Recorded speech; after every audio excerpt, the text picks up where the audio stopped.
저는 평화를 중요하게 생각하고 갈등을 피하며 살아왔습니다. 그러나 초등학교 고학년인 우리 아들은 사사건건 시비를 걸며 갈등을 만들고 친구들에게도 그러다 보니 싸움이 잦습니다. 아이 아빠의 그런 모습이 못마땅했는데 아들이 똑같이 행동하니 더욱 보기가 싫습니다. 싸우고 들어오면 사과는 제가 해야 하고 뒷감당도 모두 제 몫이라 너무 힘이 듭니다. 생각한 대로 자라주지 않는 아이를 어떻게 키워야 할까요? 엄마는 자녀가 자신의 가치관과 비슷하게 자라길 바라지만 아이는 엄마의 기대와 다르게 성장하기도 합니다. 특히 갈등을 싫어하는 엄마가 다혈질인 자녀를 키울 때 감정적으로 지칠 수 있습니다. 엄마가 대신 사과하고 또 문제를 수습해야 하는 상황이 반복되면 스트레스와 무력감을 느끼는 것도 당연합니다. 아빠의 모습이 못마땅하셨다는 것으로 보아 자녀의 모습을 볼 때 이해되지 않을 때가 많으실 것 같습니다.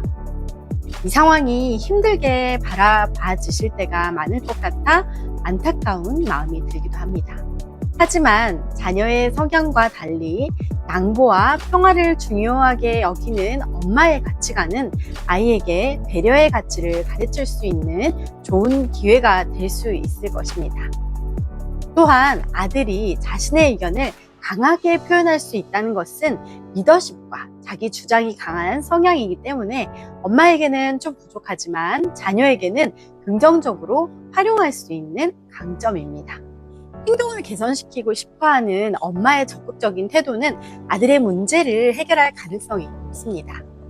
아들의 문제는 강한 성격으로 인해 친구들과의 갈등을 자주 일으킨다는 점입니다.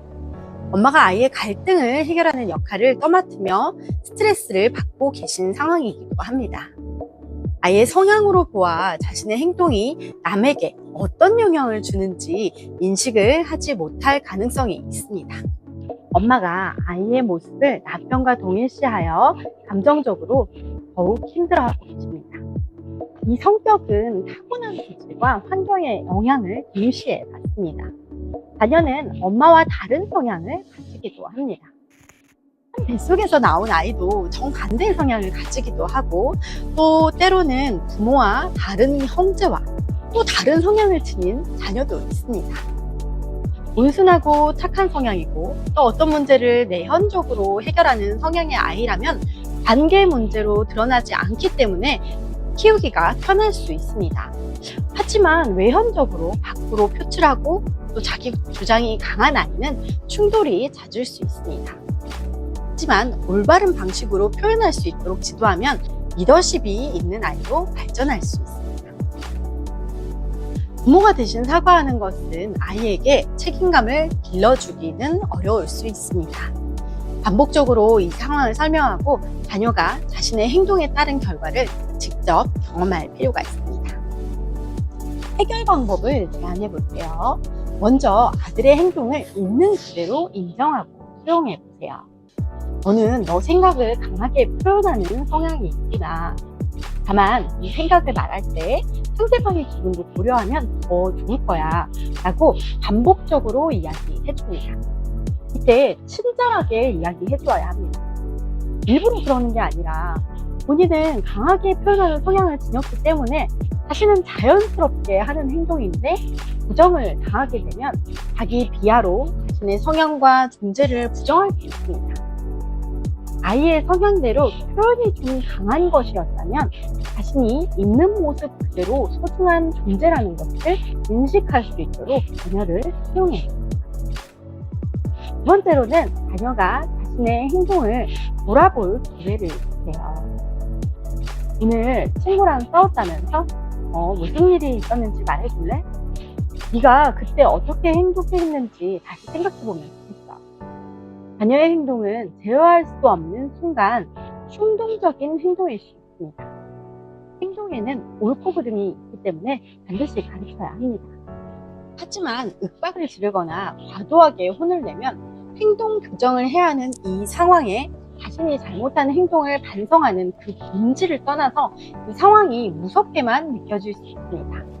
엄마의 감정을 조절하며 친절하게, 쉽게, 반복적으로 설명을 해야 자신의 행동을 돌아볼 기회를 제공할 수 있습니다. 엄마가 대신 사과하는 습관을 들여보세요. 너의 행동으로 인해서 친구가 상처를 받았다면 직접 사과하는 게 맞아. 엄마가 대신 해결해주는 건 한계가 있어. 네가 책임을 지는 방법을 배웠으면 좋겠어. 라고 말할 수 있도록 지지해보세요. 아이가 잘못된 행동을 했는데 그 행동을 커버해 주려고 엄마가 노력하시는 경우가 있습니다. 언제까지 엄마가 대신해 줄 수 없습니다. 아이가 문제 행동을 하는 것은 엄마로서 힘이 들지만 이 문제가 생겼을 때 자녀가 자신의 행동에 책임을 지고 사과할 수 있는 것을 배우는 좋은 기회라고 생각하고 알려주세요. 또 문제 행동을 또 사고 쳤구나 라고 생각하면 엄마도 굉장한 스트레스를 받을 수 있습니다. 하지만 이 잘못된 행동에 대한 옳은 행동을 가르친다는 좋은 기회로 여기면 이 문제 상황을 받아들이는 엄마의 마음도 좀 편해지실 수 있습니다.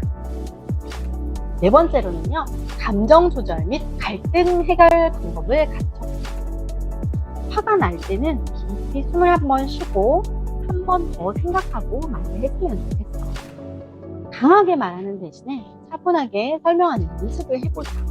등에 아이가 격한 감정이 들었을 때 어떻게 감정을 조절하고 갈등을 해결할 수 있는지 반복적으로 가르쳐줘요. 아이가 문제 행동을 하고 왔을 때 부모가 더 격한 반응을 보이면 격한 감정이 들었을 때는 화를 내는 것이라고 아이가 배울 수 있습니다. 부모가 먼저 감정 조절하는 모습을 보여주면 모델링이 되어 아이들도 갈등 해결하는 법을 배울 수 있습니다. 혹시 아들 문제 행동에 엄마가 감정 조절을 하지 못해 심하게 다그치거나 욕하는 모습을 아이에게 보여줄 수 있습니다. 그럴 때는 감정이 좀 차분해졌을 때 다시 그 혼냈던 상황을 이야기하며 엄마가 감정을 조절하지 못했던 모습을 사과해줘요. 감정에 휩싸여 심하게 혼나는 그때 아들이 느낀 감정을 물어보고 내가 화날 때 상대방의 감정이 어땠을지 느껴보는 좋은 기회로 여기고 대화해요. 남편과 아이를 동일시하지 않도록 주의하세요. 아들의 성향이 아빠와 비슷하다고 해서 같은 사람이 되는 것은 아닙니다. 유전자를 가지고 태어났지만 엄마 유전자가 더해진 아이이고 아빠가 자란 환경과는 좀 다른 환경에서 자라고 있기 때문에 자녀는 있는 모습 그대로 소중한, 고유한 성향으로 성장할 것입니다. 남편의 모습이 오버랩되어 동일시하고 또 이유 없이 지레 두려워하기보다는 자녀의 감정을 지지한다면 몸도 마음도 건강한 자녀로 성장할 것입니다. 자녀만이 가지고 있는 성장 가능성과 아이 안에 그 내면에 꺼지지 않는 밝은 빛을 있고 긍정적인 방향으로 이끌어지는 것이 중요합니다. 이런 방법이 더 부드러워지면 사람들이 널 좋아하게 될 거야.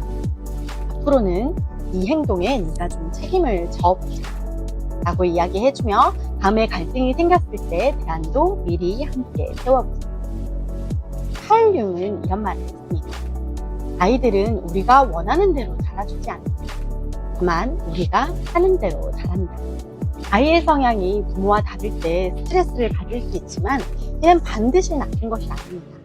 아들이 가진 강점을 긍정적으로 살려줄 방법을 고민하고 부모가 모든 문제를 대신 해결해주는 것이 아니라 아이 스스로 책임지는 연습을 할 수 있도록 도와주는 것이 중요합니다. 아이도 성장할 시간이 필요하니 천천히 변화를 유도해보세요. 사랑합니다. 고맙습니다. 축복합니다.